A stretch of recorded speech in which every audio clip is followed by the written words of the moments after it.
So you finally saved up some money, but now you're scared to invest it because you don't want to mess it up. The more you hear about stocks, the market, investing, the more overwhelming this all starts to feel. Well, let me keep this simple for you. I'm Quinn and I started investing a few years ago when I started college. And in this video, I'm going to lay out the 5 simple steps you need as a beginner to start your investment journey. So let's just jump straight into this video. Step number 1, know why you are investing. Before you even invest a single dollar, you need to know why you're actually investing. You know, this sounds really obvious, but most beginners skip this step entirely, and it's the reason they panic later. You can begin investing with different goals in mind. For example, retirement, financial freedom, or just the simple fact you don't want your money sitting around in your checkings account losing value to inflation. Now, these are all valid reasons, and they all matter. This is because the market doesn't just move in a straight line. There will be red days, scary headlines, and there will even be moments where you think to yourself, was this a mistake to even invest in the first place? But when you know why you're actually investing, these market drops stop feeling like emergencies, but more like part of the process. Your goal doesn't need to be perfect or detailed. It can be as simple as, I'm investing so future me has more options. But once you know your why, every future decision becomes a lot easier.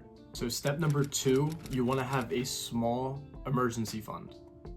This is money you can access immediately without having to sell any of your investments.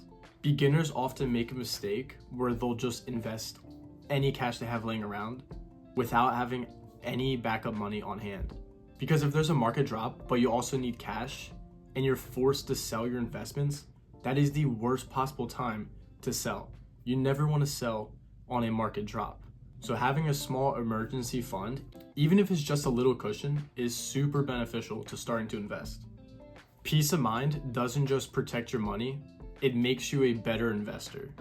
So once you have your safety net in place, you can start investing with confidence, not fear.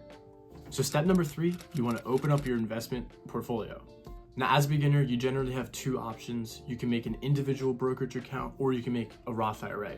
An individual brokerage account is more flexible. You can put in money and take out money whenever you want.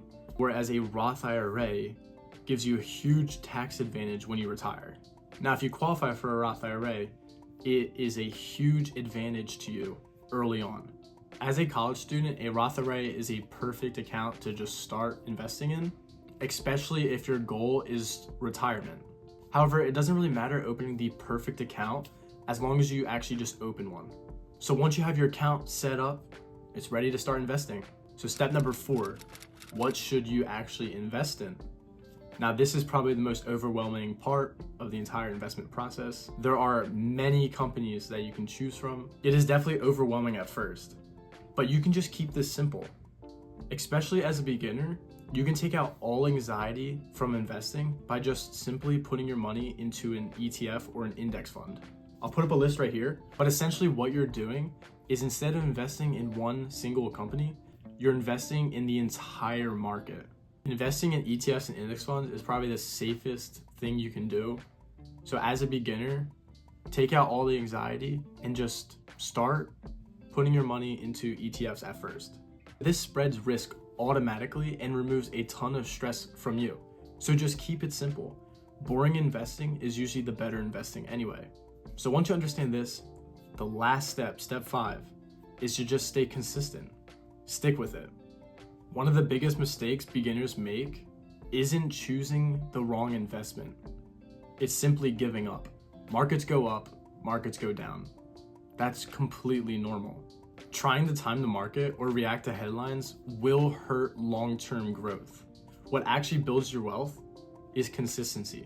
Now, this does take patience. It won't just come in a few days or a few weeks. It will come over years. But in the long run, it will all be worth it. So those are the 5 steps as a beginner you can start your investment journey.